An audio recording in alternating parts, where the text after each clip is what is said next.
বাচ্চাদের মনোসংযোগের অভাব, প্রতিটা বাবা মা চিন্তিত হয়ে পড়ছেন। অনেক জায়গায় গেছেন কিন্তু কোনোভাবেই মনোসংযোগ বা স্মৃতিশক্তি বাড়াতে পারছেন না।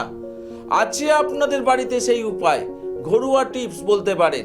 সেই উপায় অ্যাপ্লাই করলে প্রতিটা বাচ্চার ক্ষেত্রে যদি এইভাবে করতে থাকেন, রেজাল্ট অবশ্যই পাবেন।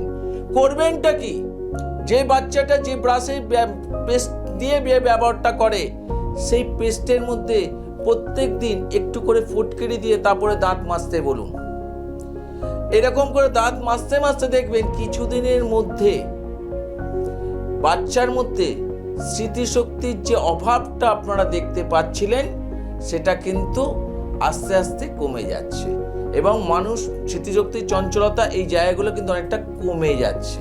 এই জায়গাগুলোকে ফলো করুন এবং প্রতিটা মানুষ যেভাবে উপকৃত হয়েছে আপনারাও সেইভাবে উপকৃত হবেন। এই বলে আজকের অনুষ্ঠান শেষ করলাম। নমস্কার।